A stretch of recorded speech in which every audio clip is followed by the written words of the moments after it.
Ladies and gentlemen, welcome back to a brand new video on Spotlight On. Today's video takes the shape and form of Cable. Nathan Christopher Charles Summers was born to Scott and Madeline Pryor Summers as a weapon for Mr. Sinister to use against Apocalypse, and has been fighting in wars most of his life. Nathan was infected by Apocalypse with a techno-organic virus that was set to kill him until his father sent him into the future for treatment. Much of Cable's body has been infiltrated and altered by the techno-organic virus, which has taken to the form of cybernetics and bionics, meaning he is a cyborg. The primary infection resides in Cable's left side. As a consequence to his telekinetic guidance and his ability to control his own physical substance, Cable's entire body has been heavily fortified down to the cellular level, rendering superhuman strength to an unknown degree, as well as a superhuman level of resistance to physical harm. While he was injured in combat with the Hulk, the injuries were not nearly as severe as they should have been, especially in light of the fact that he was suffering from effects of his techno-organic virus getting out of control. His entire skeletal structure has been replaced by porous, marrow-filled, organic metalloid bone replacements that do not interfere with the creation of red blood cells. Over the years, Cable has had a very large amount of abilities, but at the moment he currently possesses levitation, he can teleport, time travel, he has telekinesis, he can emit blast beams, create force fields, mind control, cybernetic healing, and astral projection. Basically, he's an Omega level mutant who has a ton of cool and kick-ass abilities. Nathan first made his appearance in Uncanny X-Men issue 201 in January 1986 as a baby. He then made his first technical appearance as Cable in February 1990 in the New Mutants issue 86 as a teaser for the next issue. So Cable doesn't make his official first appearance until New Mutant issue 87 in March 1990. Cable is listed as being co-created by 4 different people. Chris Claremont, who worked heavily on X-Men titles, Rick Leonardi, who worked on Uncanny X-Men for Marvel and Nightwing for DC, Louise Simonson, who worked on New Mutants, and Rob Liefeld, who created Deadpool. He is also a writer and artist for New Mutants and X-Force. So let's talk stories. Strife, a clone of Cable, builds up an army and Nathan starts the clan called Chosen, a group that struggles against Strife's army and the corrupt government of the new Canaanites.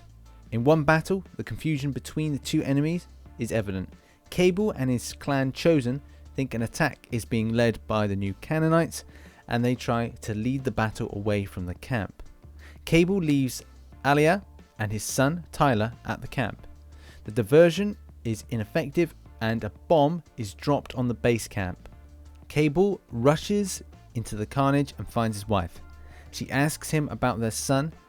Cable doesn't know where Tyler is, but tells Alia that the boy is safe. Alia then dies in his arms. Boke informs the group of rebels that the attack wasn't led by the new Canaanites, but by Strife's anarchistic forces.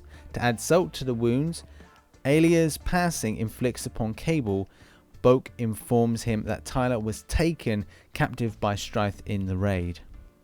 Later on in the story, Cable has to make a difficult choice whether to shoot his son, who is under some sort of mind control, or to save his teammate. Spoiler alert, he shoots his son.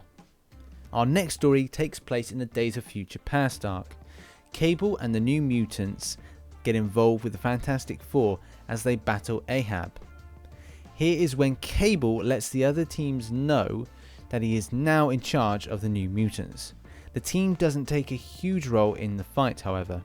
The irony of the Days of Future Past Present arc is that the son of Cyclops was abducted and Cable fought to recapture him.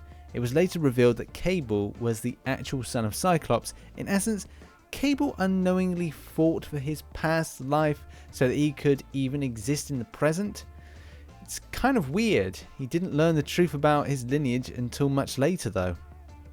Our next story comes from a showdown between Magneto and Cable.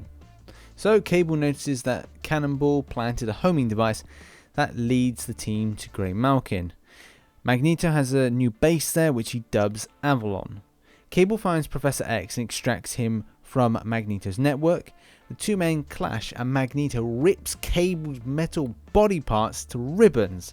Cable manages to escape but becomes completely dependent on his X-Force team to keep him alive. After a week being hooked up to machines that help restore his body, Cable finally awakes. He realizes that he's led his team incorrectly for far too long and decides to make his soldiers less like himself and more into who they should be.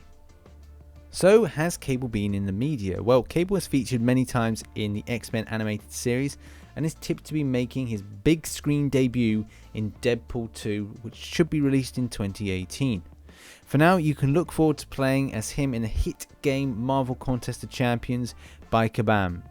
Right, so guys, thanks very much for watching this video. This has been a spotlight on Cable, and this is actually going to be the final episode of Spotlight On before I change the format. Don't be discouraged, I will still be doing comic book history, but I'm going to deliver it in a different way.